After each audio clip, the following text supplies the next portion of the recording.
Interesting কিছু ঘটনা রিয়াসাত মানি আপনারা জেনে যাবেন এবং সেই ইন্টারেস্টিং পার্ট জানাবো আমি একটা অডিও আর একটা video interview back to back play করব এবং বাংলাদেশের BPL Bangladesh premier league BPL বিসিবির ফ্ল্যাগশিপ টুর্নামেন্ট বিপিএল কে নিয়ে অনেক ফ্র্যাঞ্চাইজি আসলে যে একটা যে ইত্রামি ফাত্রামি যে শব্দটা আমরা ব্যবহার করি বিভিন্ন সময় সেই পর্যায়ে তাদের কর্মকাণ্ড পরিচালনা করছে সেটা আপনারা দেখে যাবেন। আকাশ বাড়ি হলিডেজ যে প্রতিষ্ঠানটার নাম বলা হয়েছে বিভিন্ন সময় আমরা এই নামে শুনেছি এবং তারা বরিশালের দায়িত্ব নিতে চায়, খুবই ভালো কথা।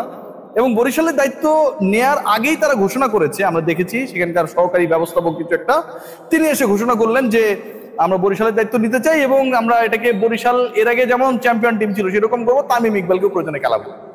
আকাশবাড়ি হলিডেজে তার বক্তব্য শুনবো এবং এরপরে রিয়েলিটি শোনার জন্য একটা অডিও ইন্টারভিউ আপনাদের দেখাবো, তারপর পরে আলোচনায় আসছি। উইথ ডিউ রেসপেক্ট মিজান ভাই বললেন যে ফরচুন বরিশাল যখন ছিল উনিও খুব ভালো করছে, যেটা সুনাম ছিল একটা।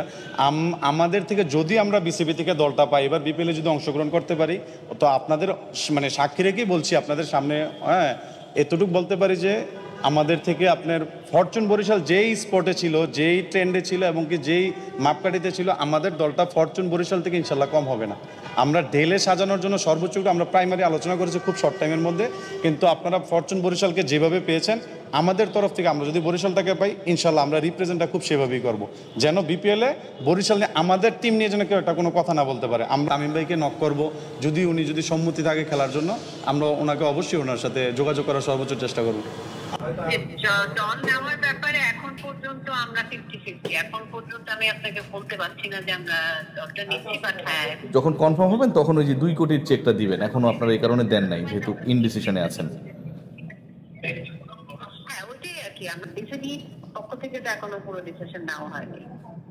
বুঝতে পারছি। আর আপনারাও 100% এখনো কনফার্ম না যে আপনারা যাবেন কি যাবেন না। রাইট। এটার পেছনে কারণটা কি আপু, যে 100% আপনারা মানে কেন কনফার্ম না? অনেকেই তো বলছে যে তারা নিবে। এখানে তো অনেক কিছুই থাকতে পারে না, আমি দলটা আমি কিনবো কি কিনবো না এটা তো আমার ডিসিশন। অবশ্যই আপু, মানে সেটাই বলছি আপু, মানে রিজনস তো অনেক কিছু থাকে আপু, বুঝছেন, যে কারণে বলছি। আমার অনেক কিছু থাকতে পারে, আমার বিজনেসের আমাকে বিজনেসে টাইম দিতে হবে, অনেক কারণেই থাকতে পারে। ফরচুন যে কারণে গতবার ছিল এবার নাই, সেরকম কোন একটা কারণে আমি এবার থাকতেও পারি, নাও থাকতে পারি। তামিমকে খেলানোর জন্য চেষ্টা করা হবে, এটা কনফার্ম।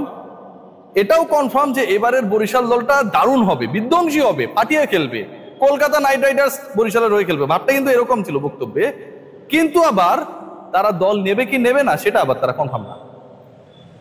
বাংলাদেশ প্রিমিয়ার লিগকে নিয়ে বিভিন্ন হলিডে ট্যুর প্রোগ্রামার, বিভিন্ন পরিবহন সংস্থা, ট্রাভেল এজেন্সি, ইন্টারনেট কোম্পানি, শুধুমাত্র চানাচুর কোম্পানি, বিস্কুট কোম্পানি বাকি রয়েছে। সিরিয়াসলি বলছি, সাবান কোম্পানি বাকি রয়েছে। সবাই যেভাবে যার স্টেটমেন্ট দিয়েছে, end of the day reality ভিন্ন এবং সেই ব্যাপারটাই, সেই পিকচারটাই আপনাদের সামনে দেখিয়ে দিলাম। ইন্টারেস্টিং পার্ট কি আপনারা জানেন? আকাশবাড়ি হলিডেজ সহ আরো অন্তত 3টা কোম্পানি এখন পর্যন্ত বাংলাদেশ প্রিমিয়ার লিগ বিপিএল এর 28 তারিখে আপনারা জানেন যে একটা লাস্ট ডেট ছিল অফ সাবমিশন এবং সেই ডেটের মধ্যেই হচ্ছে 2 কোটি টাকা দিয়ে, মানে ফ্র্যাঞ্চাইজি ফির অর্থটা দিয়ে তাদেরকে ইওআই তে অংশগ্রহণ করতে হবে। EOI expression of interest. 3 থেকে 4টা কোম্পানি এখন পর্যন্ত বাংলাদেশ ক্রিকেট বোর্ডের ওই 8টা কোম্পানির যে লিস্ট 7টা ভিন্ন অঞ্চলের জন্য তারা সেই ইওআই শর্ত মোতাবেক টাকা দেয় নাই, অথচ লিস্টে নাম রয়েছে। আপনারা ভাবতে পারেন, টাকা দেয় নাই অথচ লিস্টে নাম রয়েছে। বাংলাদেশ প্রিমিয়ার লিগকে স্বচ্ছ করার কথা বলা হয়েছে, বিতর্ক মুক্ত করার কথা বলা হয়েছে, ফিক্সিং মুক্ত করার কথা বলা হয়েছে। সাকিব আল হাসান শুধুমাত্র ফিক্সিং এর প্রস্তাব পাওয়ার পর জানায় নাই আইসিসি কে, শাস্তির সম্মুখীন হয়েছে পুরো পৃথিবীর মানুষ জেনেছে। অথচ বাংলাদেশ প্রিমিয়ার লিগ বিপিএল এ যারা ফিক্সিং করেছে গত আসরে, স্বাধীন দুর্নীতি দমন সংস্থা, ইন্টিগ্রিটি কমিশন, যেভাবে এটাকে সংজ্ঞায়িত করুন না কেন, সেই কমিশনটা গঠিত হয়েছে। আমাদের প্রিয় শাকিল কাসেম ভাই ছিলেন সেখানটায়, একজন সাবেক বিচারপতি ছিলেন সেখানটায়, খালিদ হামিদ চৌধুরী ভাই ছিলেন। তারা যে রিপোর্ট দিয়েছে 900 পৃষ্ঠার, এবং সেই 900 পৃষ্ঠার রিপোর্টে যেসব বদমাইশের নাম উঠে এসেছে, বাংলাদেশ ক্রিকেট বোর্ড সেই বদমাইশদের নাম প্রকাশ করবে না। ক্রিকেট বোর্ডে ব্র্যান্ডকে, নামকে যারা খারাপ করেছে তাদের নাম বাংলাদেশ ক্রিকেট বোর্ড প্রকাশ করবে না। বুঝে নিন, আমার বাসায় এসে আমার ঘরে এসে যে চুরি করেছে, শীত কেটেছে, স্বর্ণ নিয়ে গেছে, সেই তাদের নাম, সেই চোরের নাম, সিদেল চোরের নাম বাংলাদেশ ক্রিকেট বোর্ড প্রকাশ করবে না।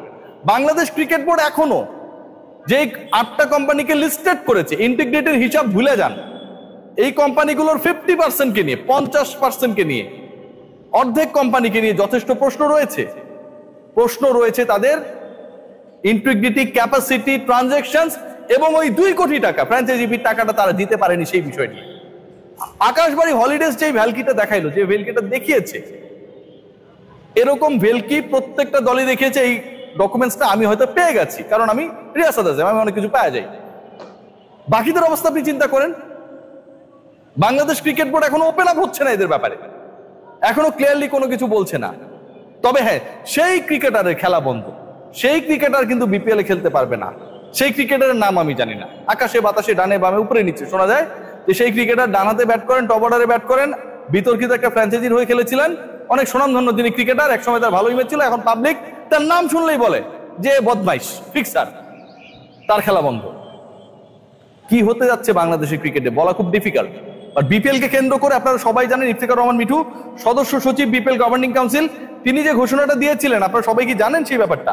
তিনি যে ঘোষণা দিয়েছিলেন সেই ঘোষণা অনুযায়ী 2 তারিখের মধ্যে দলগুলো ফাইনাল হবে, এবং সবচেয়ে যদি দেরি হয়, মনে করেন তখন চট্টগ্রামে খেলা চলছিল, সেটা 3 তারিখ, আজকে 4 তারিখের বেলা যায় 4 তারিখ অলমোস্ট গন। এখন পর্যন্ত বিপিএল এর দল সম্পর্কে আমরা কোনো প্রপার আইডিয়া পাই নাই। 5টা নাকি 6টা দল খেলবে আমরা এখন পর্যন্ত জানি না। যেই দলগুলো আমি এমনও শুনেছি যে একটা ট্রাভেল এজেন্সি তারা নাকি হচ্ছে চেক দিয়েছে, সেই চেকে ঝামেলা আছে। ভাবতে পারেন, ক্রিকেট বোর্ডকে যে সব চেক দেয়, সেই চেকে যদি ঝামেলা থাকে, ক্রিকেটারদেরকে যে চেক দিবে সেই চেকের অবস্থা কি হবে? সেই চেককে নিয়ে আমরা কোনোভাবে কি কনফিডেন্ট হতে পারবো? আর লাস্ট যে কথাটা বলতে চাই, সাব্বির রহমানের বিপিএল দল নিয়ে আপনারা সবাই অপেক্ষা করছেন যে কোন দলে সাব্বির খেলছে। Sabbir Rahman approached by 2 particular teams, যদিও তারা এখনো দল পাবে কি পাবে না সেটা নিশ্চিত না, বাট ঢাকার দল পেতে যারা আগ্রহী তারা সাব্বিরকে পেতে চায়, আবার রাজশাহীর দল পেতে যারা আগ্রহী তারাও সাব্বিরকে পেতে যায়। সিলেটকে নিয়ে অনেক ধরনের দুর্গন্ধ ছড়িয়েছে। ডেফিনেটলি ক্রিকেট উইথ সামি তিনি নতুন এখানটায় ঢুকতে চাচ্ছেন, কিন্তু আগের যারা ছিল তাদেরকে নিয়ে যথেষ্ট প্রশ্ন রয়েছে, এবং সেই প্রশ্নের কারণে সম্ভবত সিলেট দলের যে আপডেটটা, যে ক্রিকেট উইথ সামি যিনি বাংলাদেশের অনেক ক্রিকেটারের ম্যানেজারের কাজ করেন, ম্যানেজ করেন, ইনফ্যাক্ট দেশের বাইরে থাকেন, তিনি এককভাবে হয়তো সিলেট ফ্র্যাঞ্চাইজি পেতে যাচ্ছেন। Let's see what happen. এই হচ্ছে এখন পর্যন্ত বিপিএল এর latest update. Take great care.